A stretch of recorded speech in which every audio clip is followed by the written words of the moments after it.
Lectura del Santo Evangelio según San Mateo. En aquel tiempo, pasando de allí, Jesús vino junto al mar de Galilea, subió al monte y se sentó allí. Y se le acercó mucha gente trayendo consigo cojos, lisiados, ciegos, mudos y otros muchos. Los pusieron a sus pies y él los curó. De suerte que la gente quedó maravillada al ver que los mudos hablaban, los lisiados quedaban curados, los cojos caminaban y los ciegos veían, y glorificaron al Dios de Israel. Jesús llamó a sus discípulos y les dijo: Siento compasión de la gente, porque hace ya 3 días que permanecen conmigo y no tienen qué comer, y no quiero despedirlos en ayunas, no sea que desfallezcan en el camino. Le dicen sus discípulos: ¿Cómo hacernos en un desierto con pan suficiente para saciar a una multitud tan grande? Dícele Jesús: ¿Cuántos panes tenéis? Ellos dijeron: 7 y unos pocos pececillos. Él mandó a la gente acomodarse en el suelo. Tomó luego los 7 panes y los peces, y dando gracias los partió, e iba dándolos a los discípulos, y los discípulos a la gente. Comieron todos y se saciaron, y de los trozos sobrantes recogieron 7 espuertas llenas. Palabra del Señor, gloria a ti, Señor Jesús. Esta lectura del Evangelio nos dice que Jesús subió al monte y se sentó, y mucha gente acudió a él, llevando tullidos, ciegos, lisiados, sordos y mudos. Y Jesús se puso a curarlos.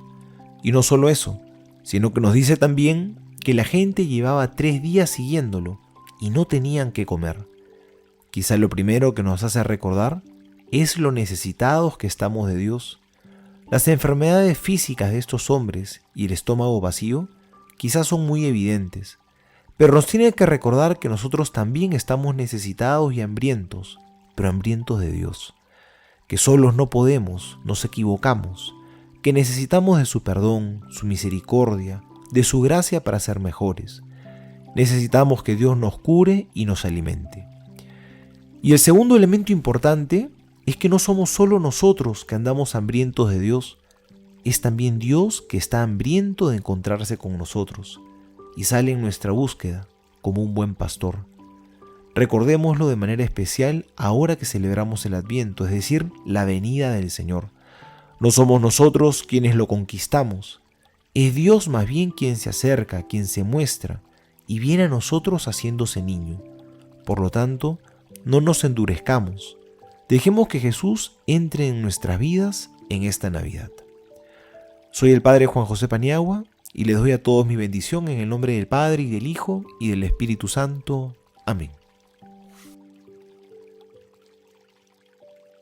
Mateo 15:32. Jesús llamó a sus discípulos y les dijo: Me da lástima esta gente, porque llevan 3 días conmigo y no tienen que comer. Volumen 7, capítulo 15, mayo 6, 1906. Continuando mi habitual estado, ha venido el bendito Jesús con un pan en la mano, como si me quisiera fortificar, porque por sus continuas privaciones me siento tan mal que parece que solo un hilo de vida me mantenga viva y que bajo este hilo quedaría incinerada y consumida. Después de haberme fortificado con aquel pan, me ha dicho: Hija mía, así como el pan material es alimento y vida del cuerpo, y no hay partícula del cuerpo que no reciba vida de este pan, así Dios es alimento y vida del alma, y no debe haber partícula que no tome vida y alimento de Dios. Esto es, animar a todo sí mismo en Dios, como nutrir sus deseos en Dios, los afectos, las inclinaciones, el amor, hacerlos tomar vida y alimento en Dios, de modo que ningún otro alimento debería gustar que Dios solo. Pero, ¿cuántos hacen que sus almas se alimenten de toda clase de porquerías? Dicho esto, ha desaparecido y me he encontrado dentro de una iglesia y parecía que varias personas decían: «Maldito, maldito», como si quisieran maldecir al Señor bendito y también a las mismas criaturas. Yo no sé cómo comprendía todo el peso de aquellas maldiciones, como si significaran destrucción de Dios y de ellos mismos, y yo lloraba amargamente por estas maldiciones. Después veía en el altar a un sacerdote que celebraba, como si fuera nuestro Señor, que yendo en medio de aquellos que habían dicho esas maldiciones, con voz solemne y con autoridad, ha dicho: «Maledicti, maledicti». Esto lo ha dicho al menos por una veintena de veces o más. Y mientras esto decía, parecía que caían muertas miles y miles de personas, quién por revolución, quién por terremotos, quién en el fuego y quién en el agua. Y me parecía que estos castigos eran precursores de las cercanas guerras. Yo lloraba, y él, acercándose a mí, me ha dicho: «Hija mía, no temas, a ti no te maldigo, más bien te bendigo. Benedicta, mil y mil veces. Llora y reza por estos pueblos». Volumen 12, capítulo 127, abril 3, 1920. Continuando mi pobre estado, oía a mi amable Jesús en mi interior, que se unía a rezar junto conmigo, y después me ha dicho: «Hija mía, toda mi voluntad al crear al hombre fue que en todo hiciera mi voluntad, y conforme iba poco a poco haciendo esta mi voluntad, así venía a completar mi vida en él, de modo que después de repetidos actos hechos en mi voluntad, formando mi vida en él, yo venía a él, y encontrándolo semejante a mí, el sol de mi vida, encontrando al sol de mi vida que se había formado en el alma, lo habría absorbido en mí, y transformándose juntos como dos soles en uno, lo llevara a las delicias del cielo. Ahora, la criatura, con no hacer mi voluntad, o bien con hacerla ahora y ahora no, mi vida queda interrumpida con la vida humana, y la vida divina no puede completarse. Con los actos humanos viene oscurecida, no recibe alimento abundante como para dar un desarrollo suficiente para poder formar una vida. Por eso, el alma está en continua oposición a la finalidad de la creación. Pero, ¡ay!, ¿cuántos hay que con vivir la vida del pecado, de las pasiones, forman en ellos la vida diabólica? Mateo 15:37. Cada uno comió hasta saciarse. Volumen 22, capítulo 9, julio 4, 1927. Estaba haciendo el agradecimiento, ya que había recibido la Santa Comunión, y pensaba entre mí que quería ofrecerla a todos y a cada habitante del cielo, a cada una de las almas del purgatorio, a todos los que viven y vivirán. Y no solo esto, quisiera darle mi Jesús sacramentado al sol, al cielo estrellado, a los prados floridos, en suma, a cada cosa creada, para darle la gloria y el triunfo de todas sus obras. Pero mientras esto decía, pensaba para mí: son mis acostumbradas necedades, ¿cómo puedo yo formar tantos Jesús? Esto es imposible.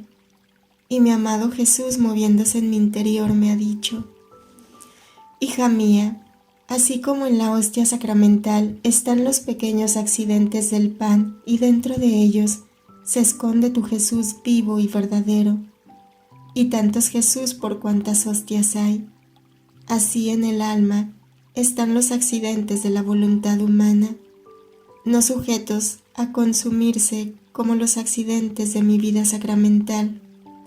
Por eso, más afortunados y más sólidos.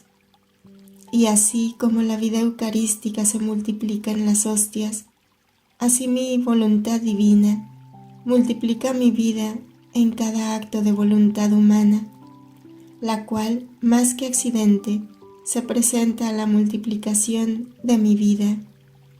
Conforme tú hacías correr tu voluntad en mi voluntad y querías darme a cada uno, así la mía formaba mi vida en la tuya y hacía salir fuera de su luz mi vida, dándome a cada uno, y yo, oh, cómo me sentía feliz de que la pequeña hija de mi querer, en los accidentes de su voluntad, formaba tantas vidas mías para darme no solo a las criaturas animadas, sino a todas las cosas creadas por mí.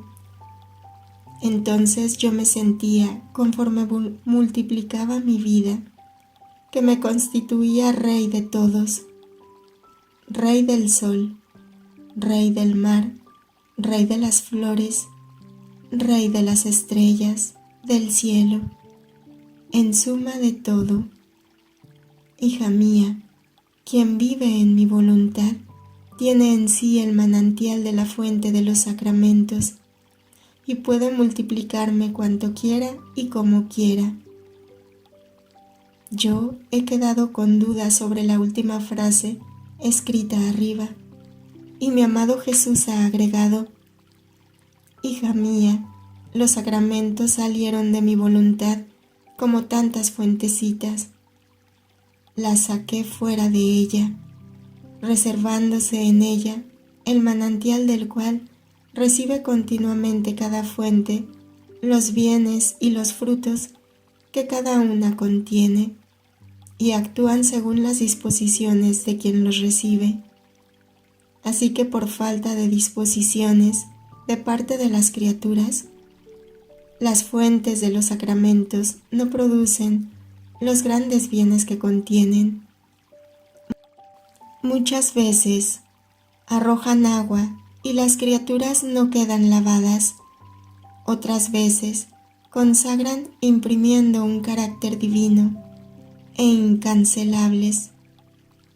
Pero a pesar de todo esto, no se ven santificadas. Otra fuente da a luz la vida de tu Jesús continuamente. Reciben esta vida, pero no se ven ni los efectos ni la vida de tu Jesús en ellos. Por eso cada sacramento tiene su dolor, porque no ven en todas las criaturas sus frutos y los bienes que contienen. Ahora, quien vive en mi voluntad, haciéndola reinar como en su propio reino, poseyendo ella la fuente de los sacramentos, qué maravilla que quien viva en mi querer divino poseerá la fuente de todos los sacramentos y sentirá en sí la naturaleza de los sacramentos con todos los efectos y bienes que contienen, y recibiéndolos de la Iglesia sentirá que es alimento que ella posee, pero que lo toma para darle aquella gloria completa a aquellos sacramentos de los cuales ella posee la fuente, para glorificar aquella misma voluntad divina que los instituyó, porque solo en ella se dará la perfecta gloria a todas nuestras obras. Por eso suspiro tanto el reino del Fiat Supremo, porque solo Él pondrá el equilibrio a todo, dará a las criaturas todos los bienes que quiere y recibirá la gloria que ellas le deben. Jesús, te amo. Extiende tu reino en cada corazón de criatura. Fiat.